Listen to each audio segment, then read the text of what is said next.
Hello everybody and welcome to DraftKings. This is DraftKings FC, my name is Taran Atkins and I'm your host. And joining me this week it is, to my left, Jamie Higgs, staff writer for DraftKings. And over the way there we've got Edo Del Monte, a European football correspondent and journalist. And next to him, funny man, Andy Davis. Hey, how you doing guys? Yeah, very good. Good, nice. Well. Good, I'm glad you're well, Jamie. Right, so we're looking at week 9 of the English Premier League. We're looking at certain games. This one has really tickled us. It is Leicester City, that's right, the champions of England, at home against Crystal Palace, probably overachieving this season. Who should we start with here in discussing this match? I'm going to start with Andy Davis. Andy, how do you see this game going? Oh, this is the game I'm looking forward to. Yes. It's Claudio's opportunity to a wounded Palace after the West Ham defeat last week. I'm right, Jamie, a wounded Palace. The wounded beast, the wounded eagle, up against the Foxes, who have been great in Europe but awful in the league. I mean, their home form's fairly all right, but I think have they not got as many points in the Champions League as they have in the league? More points in the Champions League than they have in the Premier League. So that's poor, Leicester. But hey, no, they've got slightly less. 10 to I think it's 8 in the Premier League. I think they've got 2 wins, 2 draws. You know what? They're doing better in Europe than they are in the league. Let's not labour this point. They're doing better in Europe than they are in the league. Don't touch me. Where was I? Okay. All right, Edo.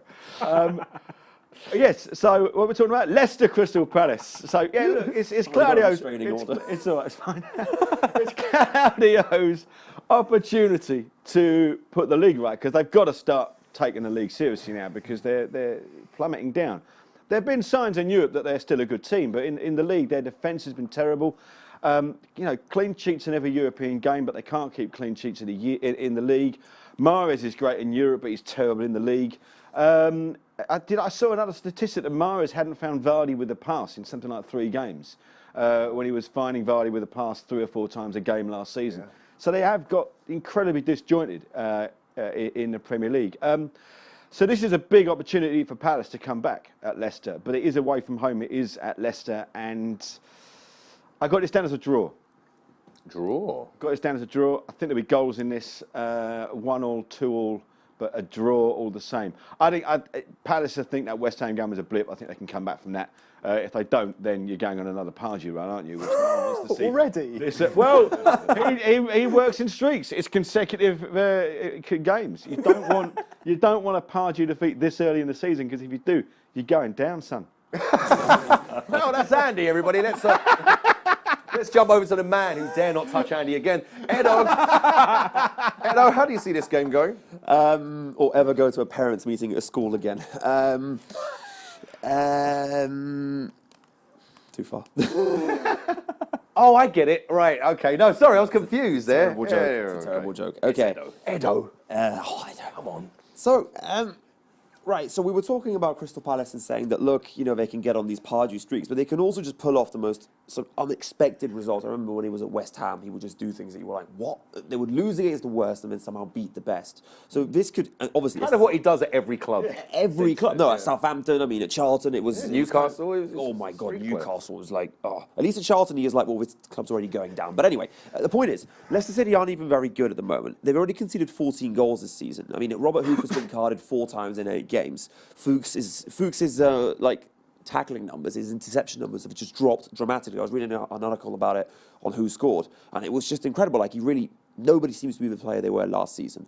Mahrez at this stage already had 5 goals and 4 assists last season in 8 games. He now has 1 goal, and yes, he's not found Mahrez with a pass. He's not found Vardy with a pass as of September the 17th, the last time he made an assist or scored a goal. That's not too good. That's a long time ago. Yeah, and with Crystal Palace, I kind of go, yeah, like they're crazy and stuff, but Benteke hasn't exploded as much as I was expecting. Is he due that kind of like, I don't know, against Leicester City, who are crumbling? This is the kind of game where he could go crazy and just... I think Crystal Palace can win this 2-1. And in fact, I think Alan Pardew is the perfect manager for England. Crazy as that sounds. Put that in your head. That's great. We're a dysfunctional country. We need a dysfunctional manager who goes on cup runs. He's had one with West Ham and one with Crystal Palace. Italian 90, that kind of thing. We'll make the semis. Well, right. I have no idea, DraftKings viewers, what is in Edo's water today, but interesting. Pardew for England. Okay. Finally, Jamie, make sense of this mess for me. You're a big-time Palace fan. You're going away to the champions, the wounded champions, shall we say, at this point. How is this going to go down? Well, these two guys keep mentioning this Vardy guy, who I haven't heard of him this season. I don't know. No. Because he's just gone completely off the.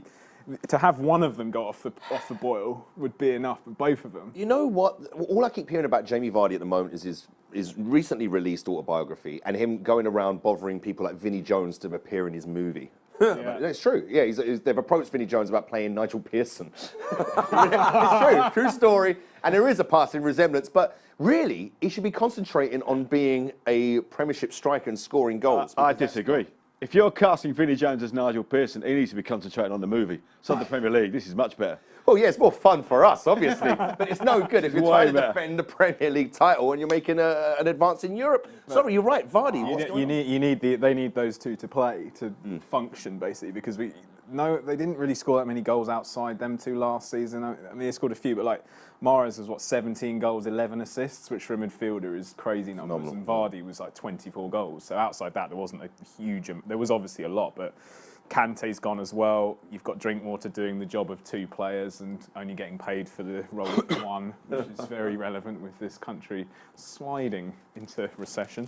Fuchs has been very, very poor. I agree with Edo. Because he was kind of the guy especially on DraftKings, he's the guy that you'd go on and you'd be like, right, I'm picking Fuchs. He's my first guy every week. This season he's done absolutely nothing. And it's just like a microcosm of the rest of the team because they're just playing so poorly in the Premier League. Is it just a hangover from last season? I think there's a lot of different factors here. I heard a really interesting point that they're getting they're not being able to do what they used to do at corners, which is basically just throw people on the floor because they're getting booked and they just can't do it because they'll give away loads of penalties. Do you remember that goal that Morgan scored against Southampton where he basically just pushed over Classy? Bulldozed through him. They were able to do that last season. They can't do that this year. And I've really fancied Palace in this game. We played very badly for one half last week. It wasn't as bad as when we played Bournemouth earlier on in the season, but West Ham could have been 3 or 4-0 up before Benteke didn't score the penalty. Missed the penalty, and then. But second half, I thought we were a lot better. He needs to not play Joe Ledley in central midfield because he's not good enough when you've got Yohan Kabay sitting on the bench. Yeah, that's and weird. We'll be just fine. I'm very worried about our fullbacks because I think they've been very poor this season and they're going to get found out by someone. Don't think it's going to be this week because I think we're going to win 2-1. Benteke. Wow, 2-1. Yeah. Would you agree with Edo about Benteke? I mean, I don't think he's made too bad a start. I think decent, but not. He had a poor game last week. That's only one game though. I mean, he's got a big price tag on his head, but he's scoring goals, and that's what we got him in to do. This relegation talk is crazy. I'm only Josh. Absolutely, you got a bite off me. Right. But yeah, Pardew's not going to get the England job either. No, absolutely not. Crazy talk from Edo. But sensible talk around the table. Me personally, I'm going to go with the champions on this. Yeah. They're at home. Their form at home is not too bad. I don't think Palace have got too many goals in them in this one. I really don't. I think it's going to be a 2-0 victory at Leicester. That's what I think. I think they have to get on track. Whereas with Palace, well, Palace can afford to lose. Don't necessarily mean they're going to go down, but they can lose to the champions. But that's what we think. What I do know is that there are loads of players on offer. I mean, will you go for Mahrez? Will you take a chance on Vardy, who's obviously going to cost a lot of money? Is it time for him to turn it on? I don't know. Benteke, you got Scott Dan in the defence for Crystal Palace. He's always up there in the business end of the pitch too. It's entirely up to you. All I know is that if you haven't already downloaded the app, get it onto your phone, get it onto your tablet, get it onto your home computer. Select your 8-man lineup this weekend. You can win big. Welcome to the big time.